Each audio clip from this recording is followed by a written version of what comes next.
नमस्कार, आप live cities देख रहे हैं। मैं हूं आपके साथ काव्या। पूरे देश में इस वक्त एलपीजी संकट गहराता जा रहा है। जिस तरीके से जिला अधिकारियों का बयान सामने आ रहा है कि अभी फिलहाल एलपीजी जो है वो पर्याप्त मात्रा में है, लेकिन तस्वीरें भी कुछ और ही बयां कर रही है। कई जगहों पर एजेंसी के बाहर लंबी लंबी लाइनें देखने को मिल रही है, मारपीट हो जा रहा है और एलपीजी के लिए लोग घंटों भूखे प्यासे लाइन में खड़े रह रहे हैं। जिस तरीके से पूरे देश की हालात है वो आप देख ही रहे हैं, लेकिन हम चर्चा करेंगे बिहार के बारे में। बिहार में तमाम जिलों के जिला अधिकारी का बयान आना शुरू हो गया है कि कृपया करके आप एलपीजी के लिए जल्दबाजी ना करें, आपका एलपीजी समय पर रिफिल हो जाएगा। पर्याप्त मात्रा में जिलों में एलपीजी उपलब्ध है। इस बीच आपको बता दें तो अब बड़ी खबर ये आ रही है कि एलपीजी को लेकर फिलहाल डीएम के द्वारा ये रोक लगा दिया गया है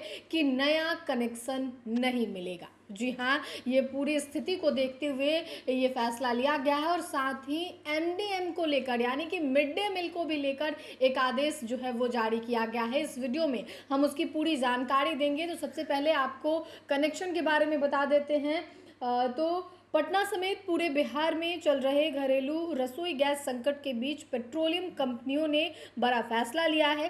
कंपनियों ने फिलहाल नया एलपीजी कनेक्शन देने और डबल सिलेंडर की सुविधा को अगले आदेश तक अस्थायी रूप से बंद कर दिया है। अधिकारियों के अनुसार यह फैसला गैस की सीमित आपूर्ति को देखते हुए लिया गया है। इसका मुख्य उद्देश्य यह है कि जो उपभोक्ता पहले से जुड़े हुए हैं उन्हें समय पर सिलेंडर मिल सके। फिलहाल गैस एजेंसियों को निर्देश दिया गया है कि वे सबसे पहले मौजूदा उपभोक्ताओं की बुकिंग पूरी करें और उसी के आधार पर गैस की आपूर्ति करें। राजधानी पटना और राज्य के कई अन्य जिलों में हाल के दिनों में रसोई गैस की मांग अचानक बढ़ गई है और वहीं दूसरी तरफ आपूर्ति प्रभावित होने से कई जगहों पर संकट जैसी स्थिति बन गई है और इसी को देखते हुए पेट्रोलियम कंपनियों के द्वारा ये फैसला लिया गया है। कंपनियों का कहना है कि यह व्यवस्था स्थायी नहीं, ये अस्थायी रूप से जो है वो लागू किया गया है। नया कनेक्शन देने और डबल सिलेंडर की सुविधा फिर से शुरू कर दी जाएगी। फिलहाल एजेंसियों को साफ निर्देश दिया गया है कि उपलब्ध गैस का वितरण केवल बुकिंग के आधार पर पूरी पारदर्शिता के साथ की जाए ताकि कालाबाजारी या किसी तरह की गड़बड़ी की संभावना ना हो। अब ये हो गई बुकिंग की व्यवस्था, यानी कि जो कनेक्शन लेना है, अगर नया कनेक्शन आप इस वक्त लेना चाह रहे हैं तो वो फ़िलहाल आपको नहीं मिलेगा। जो पुराने कनेक्शनधारी हैं उन्हें ही अब अभी सिलेंडर जो है वो एजेंसियों के द्वारा उपलब्ध कराई जाएगी। अब मिड डे मील की बात करते हैं। मिड डे मील से रोज़ाना आपको बता दें तो लाखों बच्चे बिहार में खाना खाते हैं और एक अच्छी गुणवत्तापूर्ण खाना के लिए जो है ये पीएम पोषण योजना चल रही है और इसको लेकर बिहार सरकार की ओर से, शिक्षा विभाग की ओर से और मध्याह्न भोजन योजना निदेशालय की ओर से क्या लेटर जारी किया गया है वो हम आपको बता दें। मध्य पूर्व क्षेत्र में चल रहे युद्ध के कारण एलपीजी की समस्या से मध्याह्न भोजन प्रभावित होने के संबंध में यह लेटर है।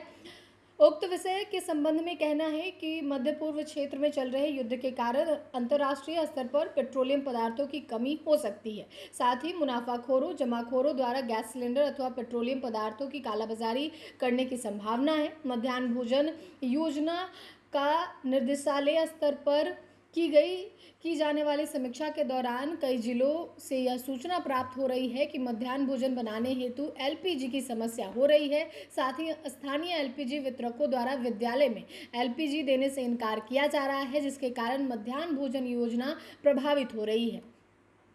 ज्ञात हो कि मध्याह्न भोजन अनिवार्य रूप से बच्चों को उपलब्ध कराया जाना है। मध्याह्न भोजन योजना के तहत लगभग 1 करोड़ बच्चे प्रतिदिन लाभान्वित होते हैं। उक्त परिस्थितियों के आलोक में अनुरोध है कि विद्यालयों में बच्चों के हित के लिए प्राथमिकता के आधार पर एलपीजी उपलब्ध कराने हेतु सभी वितरक एजेंसियों को निर्देश दिया जाए ताकि मध्याह्न भोजन प्रभावित ना हो। तो अब स्थिति ये आ गई है कि मध्याह्न भोजन भी प्रभावित हो रहा है। देखिए, हमने आपको शुरू में कहा है कि लाखों बच्चे नहीं, 1 करोड़ बच्चे जो हैं जिन्हें हर रोज़ बिहार में विद्यालय में मध्याह्न भोजन दिया जाता है और इसी को देखते हुए एलपीजी वितरकों के द्वारा नहीं देने के बाद जो है ये लेटर जारी किया गया है। अब देखना होगा कि ये एलपीजी का संकट कब तक खत्म होता है, कब पूरी स्थिति जो है वो सामान्य होगी। फिलहाल के लिए इतना ही। साथ ही चैनल को सब्सक्राइब करें, फेसबुक पेज को लाइक करें। वीडियो देखने के लिए आपका धन्यवाद।